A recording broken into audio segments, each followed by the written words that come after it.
What's up, turkey necks? What you're listening to right now is the Mad Brother Ward CD. Learn to Love It, the Mad Brother Ward Anthology Volume 1, first edition of 100. My number is number 87. This is TPOS 211. Run by the man himself, Malcolm Tent. A great individual. I put the TPOS info in the description below. Hi, everybody.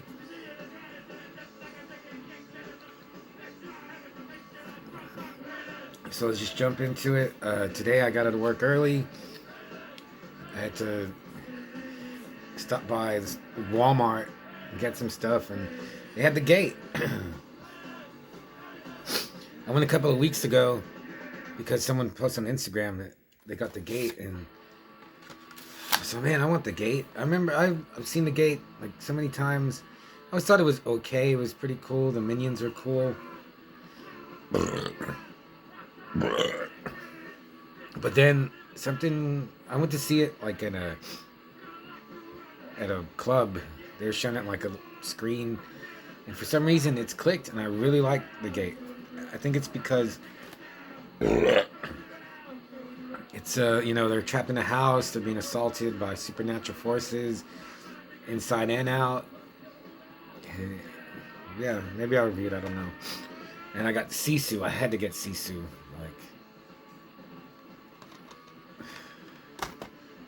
Today is comic book day, so I got Silver Surfer Rebirth Legacy #1. Written by Ron Mars, art by Ron Lim. Ron Lim, he's a great artist. His style has changed since the 80s. I kind of wish it hadn't. He's still a spectacular artist, but maybe it's the inks, I don't know.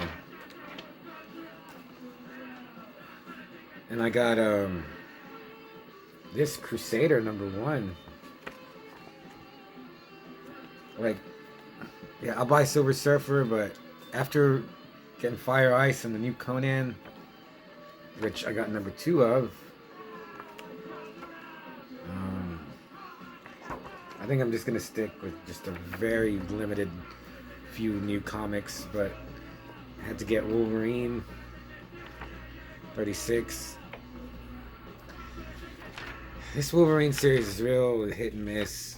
I mean, I love Wolverine, but this could be a lot better.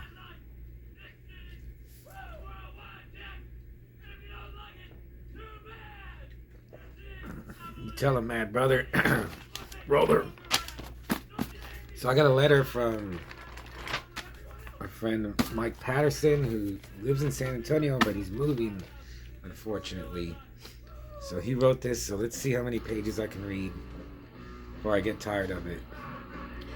Okay, Saturday, September, it says 12th, but I'm just gonna say it's September 1st. 6:12 a.m. And another early one at that, or morning arty, and another early one at that. Was up at 4 a.m. again. This time I think it had to do with the dueling August moons we just had. That was pretty wild. The Sturgeon moon followed by a Saper blue. Both are bright enough to read or cast solid night shadows. Well, I've been on a bit of a letter writing campaign at the moment. Your reading of the letters you get is no small part of the inspiration. That and the fact that I'm starting to really get stir crazy in the empty condo. This dang thing needs to sell so I can get on with my life. Come on, Cosmos, throw me a bone, please. There, I asked nicely. I'm sitting in the Jim's Diner right now, sipping coffee and contemplating getting some food. In case anyone is hearing, this Jim's is a San Antonio diner franchise. I haven't been to Jim's in a while. It's pretty cool, but I mean, it's pretty cool. It's your basic diner, I guess. I remember I ordered onion rings from there, and I did not like them. The logo is a caricature of a dude in a cowboy hat with a weirdly shaped face. Yeah, that's for sure. That's Jim, a local entrepreneur that started a bunch of restaurants here. One of his ventures is a magic time machine. Now that's a San Antonio oddity. It's a themed restaurant where all the waiters dress like characters from movies and books. You'd think it would have a short lifespan, but it's been in operation for the last 40 years at least. And they used to have shows at... I've seen death metal shows at the Magic Time Machine. I worked at the comedy club. We'd catch Last Call at their bar. It's a unique and quirky place. Well, what else? I think I might go play some pinball at that pinball hall I told you about. But that won't be for at least a couple hours from now. I'm really struggling to find ways to pass and bide my time while I wait to move. I'm open to any suggestions. Seriously. Oh, I gotta share this with you. I think I shared this in Food's letter too. It just cracks me up every time I think about it. I saw the funniest t-shirt the other day. I was at a stoplight and the dude was wearing a shirt that said, "Who ate all the pussy?" God, it cracked me up. So weird, so funny. The guy in the car next to me saw it too and was laughing. Shit, my pen is dying. 1 second.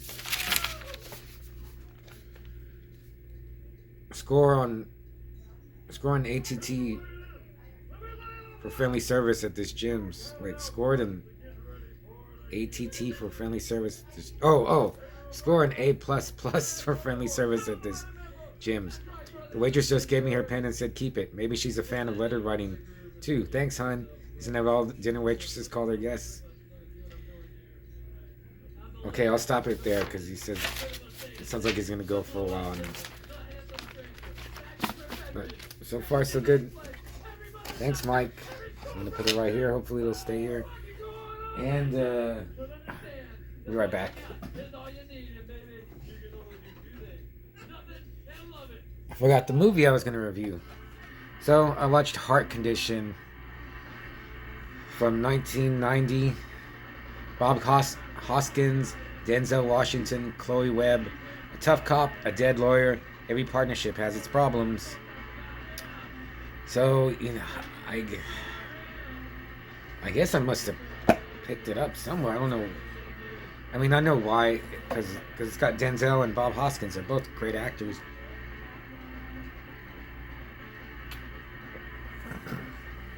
But this is a weird one. This is such a weird movie. As I was watching it, I guess they're going for the buddy cop. In this case, buddy cop, dead lawyer, comedy action thing, like Lethal Weapon. What else? Help me out. 48 Hours, Tango and Cash, and also has Chloe Webb, who I've seen in movies before, and like I was like, who is this lady? I looked her up, and she played Nancy in Sid Nancy. I should have recognized her voice, but I was like, wow, she did Sid Nancy, and it just did like not great Hollywood movies after that. It's a weird career choice for her. So, Jesus. Bob Hoskins is a cop, like a racist, bigoted cop or detective. Denzel is a mob lawyer. Denzel's with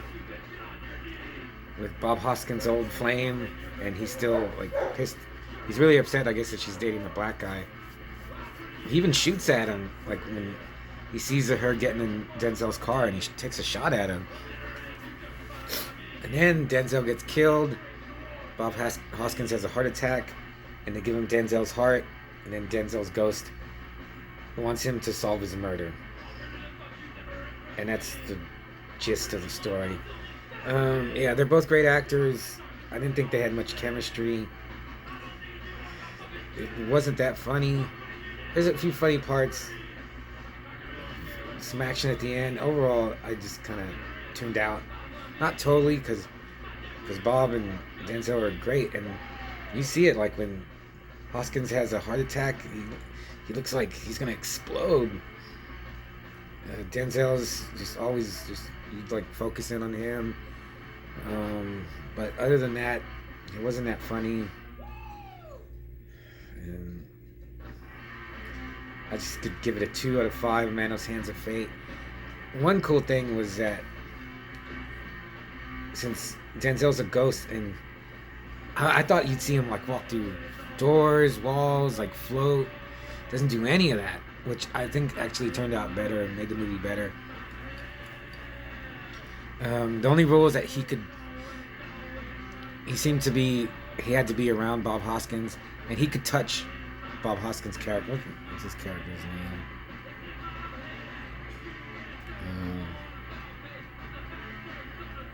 Oh, Bob Hoskins' name is Moon, and so Denzel could. What's Denzel's Stone? Denzel's Stone. Stone could touch Moon, and that's it. But there's never any special effects. Yeah, he never like Stone never like looks through someone's chest or gets shot. Like bullets never fly through him. One cool thing was that and they only use this at the very end, which I thought was really cool. They're going into like an ambush, but you know, since Stone's a ghost, he can go like get the layout, and he tells Moon where the bad guys are. So I was like, oh, wow, that's a cool idea. That they should have used that more. But Bob Hoskins blows some dudes away at the end. It's not gory or bloody, but he's really good at it. I was like, man, he has a cool shotgun, and he shoots one dude like right in front of the girl Chloe Webb. She's holding a baby. He shoots it right off in front of their faces.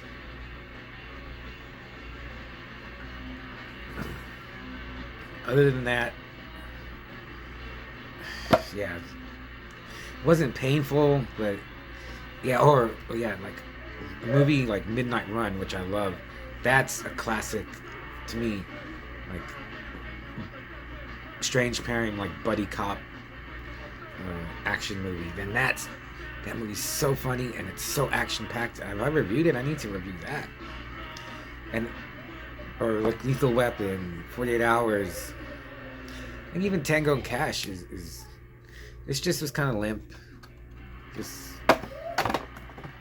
I'm never gonna watch it again. In fact, I think I'm just gonna throw it away. I don't know anyone who would just like, oh, Heart Condition, oh man, I've never seen it, I need to see it. Yeah, it's one you could skip. I'm just gonna start watching, like, I have so many VHS, and maybe I shouldn't have grabbed it, but I did. And I have a lot of movies like that.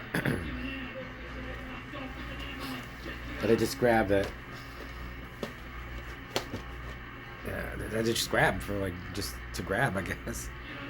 But at least it didn't sit there and like never got watched. I watched it. There wasn't even any trailers. But yeah, so I'm working on the new zine. I'll give you a tidbit. I'm gonna watch Breaker Morant. If you want me to review it, because I'm gonna like movies I review for the zine, I don't review for the YouTube channel. So anyone wants a review of Breaker Morant, let me know. I got Sisu.